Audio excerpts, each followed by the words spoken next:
Our year-long test of the Hyundai Veloster Turbo was a mixed experience. There were plenty of not very nice anecdotes about the blown Hyundai. At one point, our own managing editor Steve Ewing suggested we stop thinking of the Veloster Turbo as a proper hot hatch, and Senior Editor Seyth Miersma said it was a car that doesn't feel especially hot-hatchy. We felt this way despite the car's overt hot hatch trappings, the red turbo badging, matte gray paint, upgraded body kit, huge center exhaust pipes, and sticky Michelin tires. Our reaction to this rally edition was lukewarm when it debuted earlier this year at the Chicago Auto Show. You can imagine, then, our trepidation with the arrival of the matte blue tester. As it turned out, a week behind the wheel proved that Hyundai has addressed a number of the complaints we lodged during our prior year-long Veloster test. Driving notes. There was only so much Hyundai could do to the Veloster during this year's mid-cycle refresh. That means the 1.6-liter, turbocharged 4-cylinder is still there, writing checks its performance can't cash. We still get 201 horsepower and 195 pound-feet of torque, the latter of which is available between 1,750 and 4,500 revolutions per minute.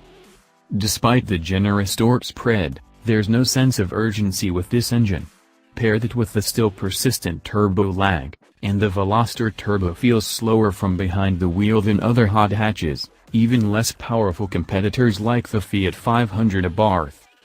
There were a number of complaints about our Veloster Turbo's fuel economy during our year behind the wheel. At 24 miles per gallon, this rally edition managed to come in just under the EPA estimated 25 mile per gallon city rating, improving measurably on the less than 22 miles per gallon Senior Editor Miersma returned in his long-term wrap-up. Still, we were 4 mpg below the 28 mile per gallon combined rating in what was largely mixed driving. Aside from the unchanged powertrain, the Rally Edition brings a lot to the Veloster Turbo package worth liking. The inclusion of a B&N Racing short-throw shifter makes this gearbox not only easier but also far more enjoyable to manipulate, although the gearing is still too tall for our taste. The shift knob is just the right size, and the shift action feels rifle bolt precise. It is delightful, aside from an annoying, almost inexcusable flaw, which you can see in the video below. According to Hyundai, the Rally Edition boasts more aggressive springs, dampers, and sway bars than even the racier R-Spec model. It does feel better on the road than our old long-termer. Turn-in is decidedly sharper, and there's less roll than before. It also feels better poised through the bends, still prone to understeer but giving the impression that there's more to this funky hatch than before. We didn't notice any of sidestepping or shimmying when presented with a mid-corner imperfection, which was a constant source of annoyance in our long-term car. Any hot hatch worth its salt needs to feel fast, sharp, nimble, and entertaining. Even in Rally Edition trim, the Veloster still feels like an also-ran in the segment.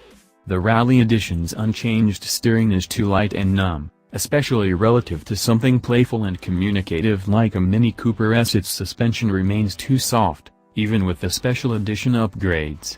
Body motions feel unkempt, and hurt the car's overall sense of responsiveness relative to something sharp and precise like the GDI.